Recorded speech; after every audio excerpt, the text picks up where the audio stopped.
Hey guys, Professor Bill, Comic Book University, and Thor, issue number 26. This is Hulk vs. Thor, Banner of War, part 4 of 5. This was interesting. Might need a little help from you guys also. Where is Bruce Banner? That's my big question. I need somebody to answer that in the comments, right? I genuinely know. Where is Bruce Banner? Like, is he home someplace? I have been reading the whole comic books. I read like the first 2 issues and I never realized like where Banner actually is. Like, is he just inside and he's thinking that he's in a control room or something like that? I don't understand. I genuinely don't understand what's going on. Anyway, I that's all I can imagine is what's happening because Odin is in there talking to him and it's a pretty civil conversation. Anyway, let's get talking about who made this comic book. We'll go on from there. The writer is Donny Cates, artist Martin Coccolo. The color artist is Matt Wilson. A lot of Matts here. Anyway, and Josefino is the letterer. He does not do the production, though. What's up with that? Gary Frank and Brad Anderson are the cover artists, and there are 1, 2, 3 variant cover artists, and a fourth, because there's a Banner of War logo and trade dress designer. That's inside. You know what? I'm tired of this stuff. Stan Lee, Larry Lieber, and Jack Kirby created Thor. And the same people, minus Larry Lieber, created Hulk. So it is what it is. This was just action for the most part. I'm okay with that. I'm 100% okay with that. I'm not going to complain about this comic book. If I had to complain about anything, I'd say that Martin Coccolo, as great of an artist as he is, there were a couple of scenes in here where I looked very briefly and Thor in full Hulk form, you know, Thor Smash, that stuff that we've seen before. He looked a lot like, what the heck is his name? Throg, the Thunder Frog. I was looking, it's like, oh, Throg showed up. I was like, oh, no, that's still Thor. That's still Thor all hulked out. So Odin is talking, and we finally get to see that conversation. I had to see what they were going to talk about, you know. I was hoping that Banner, I know this is a Thor comic book, but still, I was kind of hoping that Banner would be more like he was in, what the heck was, you know, remember the Intelligentsia, when he had Banner Tech, when Banner Tech was introduced and stuff like that? Like, that was a badass version of Banner, and I literally thought to myself, I could read a lot more of this without seeing Hulk anymore. This is good. I was genuinely enjoying this, you know? And I was really hoping to see a version of that Banner again, who, even though Odin is a god, and if you guys remember, Tony Stark is in this, there's a Iron Man issue right after the Serpent, the first time that the Serpent showed up, and you know, Odin's other brother. There's Vili V, Odin, and then there's the Serpent dude. I can't remember what his regular name was, but anyway, there's the scene where Tony Stark was thinking about delivering the death penalty to the Grey Gargoyle, and he was moving and slowly, and he's just like, you do something stupid, I swear to God, all I have to do is push this button and you're dead. You're disintegrated, dude. Be careful. And he just brings his hands together like he's praying, begging for his life. And the whole time, there's like he's talking to him. Meanwhile, he's recalling that he actually went to Odin, and there was the big deal where they were arguing. Well, he was trying to argue with Odin, and Odin is just saying, dude, you don't understand, and I don't have to explain this to you, and you wouldn't understand even if I explained it to you, Stark. You're not as smart as you think I am. No, I'm smarter than you think. And he was drunk, you know, because he started drinking again because of that. That's what he sacrificed in order to get what he needed. He had to sacrifice something. He sacrificed his sobriety. And it's like, dude, this stuff is written so well. All of this stuff was just written so well. I think that was Jason Aaron who was doing that stuff, and it was absurdly good. It had no right being that damn good. I know I'm talking about another comic book, and the second comic book review I'm doing that in. But the thing between Odin and Tony Stark was just amazing, and I was really hoping, because if anybody could recreate that in a different way with Banner versus Odin, and Odin who's still Odin but not nearly as powerful as he used to be because he's confined to the freaking hammer, you know, just his way of being able to spend some time with his son. I was really hoping that Donny Cates, of all people, could have, I know he can, would have recreated that, and I didn't see that in this issue. That would have been so good to just see Banner standing up to Odin. You know, it's like, you're not so tough. Look what I control, the Hulk. You really think you're that powerful? He's like, right now, no. And maybe that's the only reason why I'm not disintegrating you right now. But let me tell you something that you don't understand. That maybe your super high IQ might just come to the very edge of grasping so that you can see just how small you really are. God, something like that would have just been out of this world amazing. We didn't get anywhere near that. They just kind of came to a conclusion. Banner did come up with an idea, and that's good since this isn't a Banner book. This isn't a Hulk book. It's a Thor book, even though Thor is Hulk. He's hulked out, and it's like fishing. Anyway, I do like the conclusion that he came to. I don't think they actually said it, but my understanding is Hulk is now worthy of Mjolnir because he's not worthy of Mjolnir, but because Donny Cates did this thing where everybody's worthy. He literally did that, right? He literally did that where everybody but Thor was worthy of Mjolnir. He did the thing instead in this where it seems like since Odin is in Banner right now, in Hulk, talking with Banner, and he is the hammer, that's why he was able to pick up the hammer. That's, ooh, there goes my neck. Too much jiu-jitsu, guys. Who am I kidding? There's never such a thing as too much jiu-jitsu.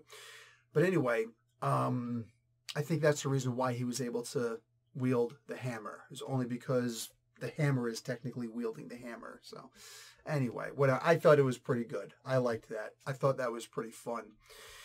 And then there's just this big fight, and they go at it with each other, and they wind up blowing the freaking moon up, or the planet that they're on up. No complaints here. Another no complaint is that freaking Tony Stark was just an absolute chump in this. I don't necessarily need to see Stark chumped out in something like this, but one of the things I always loved about Tony Stark is that he thinks that he's a big leaguer. One of my least favorite things is when they make him a big leaguer. Because, like, when you got Thor and Hulk going at it with each other, he's not Big John McCarthy from the old days of MMA, you know, UFC. Like, that's not Stark, right? You can have the biggest tech mecha, whatever the hell you're going to do. You're still just a simple little man in a tin suit, right? Like Thor would have said in issue 3 of Straczynski's Thor run. You're still just a man in a tin suit, no matter what. And, you know, like, the humbling of Tony Stark, to me, is always fantastic. Here he was just tossed around a lot, and you didn't really get the sense of humbling him. It was just, you know, he was just tossed around. There's one part where he had a big hole in his head, and I'm like, that goes well with Tony Stark. Like, that's like, you know, wearing just the right colors and making a slamming outfit. This is like the perfect design for Tony Stark. Big hole in his head. I dug on this. This was a good issue for what it was. I'm getting into the weeds of this more, but when it comes down to it, it was just a tooth and nail. Like, it was a slugfest. It was a slobber knocker, as JR from WWE used to always say.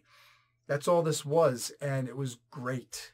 You know, I'm looking forward to seeing how this ends. And then Nick Klein comes back to start doing the Asgard Risen or something like that, whatever it says it in the back. I miss reading Cates. I really do. But I miss who Cates used to be. I don't know. I know a lot of people think I hate Cates. It's because they don't watch all the way through to the end of the review. You couldn't be further from the truth. I'm disappointed in what, you know, Cates does sometimes. My youngest son, I say something very similar. I'm not saying that Donny Cates is like a son to me. He's not. But like, I think that with my son, my youngest son got upset. He doesn't get upset with me. He got upset at himself because he thought he did some things right because he told the truth about some of the things that he did. But I already knew the things he did. I didn't need him to tell the truth, but I was proud that he didn't tell the truth, so I didn't, punish him for lying because he told the truth. But you still have to get punished for things you do. I reward you when you do good. I have to punish you when you do bad. Just, it is what it is. He didn't understand that you kept disobeying me multiple times throughout the day, and that includes breaking actual promises that you made. So it's like, and I what kind of a loving father would I be if I didn't punish him, right? And it's not harsh punishments, but it's like, I'm giving you a chance to actually obey. He's only 6. He just turned 6. At some point, you need to start listening. Excuse me, he just turned 7. My bad. He literally just turned 7. That's why, So it's like, 7, you have to listen. You have to learn how to walk, crawl before you walk before you jog before you run, and run before you start jumping and riding bike, right? Because we're teaching kids how to move, and whether it's crawling or walking, running, or riding a bike or driving a car, remember, they're always driving, they're always moving away from you. And pretty soon they're not going to come back. What kind of a father would I be if I didn't also punish him? If he didn't know that there's rewards and consequences, pros and cons, right? Now it made it seem too much like I'm saying Donnie's my son. No, Donnie is freaking amazing, and I know what the guy is capable of doing, but he hasn't been living up to his potential at all. When you look back and see the things that he's done just 2 years ago, it was like mind-blowing. And then he's just been really busy with all the other things that he's doing, and it's like, you can't, just like there was the big movement of, multitasking is the way to go. And then we realized that multitasking sucks, because now instead of doing one project really well at a time, you're doing many projects and effing up every single one of them over and over again, because you can't have your divided attention, right? A nation not united crumbles. So likewise, I'm just seeing Donnie Cates not living up to all that we've already seen him do, and it breaks my heart. It does. And I know that he's way better than the stuff that he's been putting out. So I look forward to him trying to bring it all back. Maybe it's got to be in the independents. Maybe he's just almost done with comic books. He's waiting until this what the heck is it called? The thing that he's doing. There was this independent comic book. It became a movie, and he actually got tapped to write the screenplay for it, which is amazing. It goes to show how amazing the guy is, right? Gets to write. He wrote the comic book. Now he gets to write the screenplay also. That almost never happens. Look at movies. It doesn't happen. God Country, it's called. Somebody was screaming loud enough at the screen. It's God Country. And I heard you. But the man can't keep his attention divided like this. He's got to put out better stuff. He's got to put out better stuff just so that when he starts doing his own independent stuff again, we can say, just like with a Neil Gaiman, and yes, I put him on that level with a Neil Gaiman, where you're like, Neil Gaiman did something? I have to read it. Every time the guy puts out a new book, I'm like, well, shit, I'm pre-ordering it.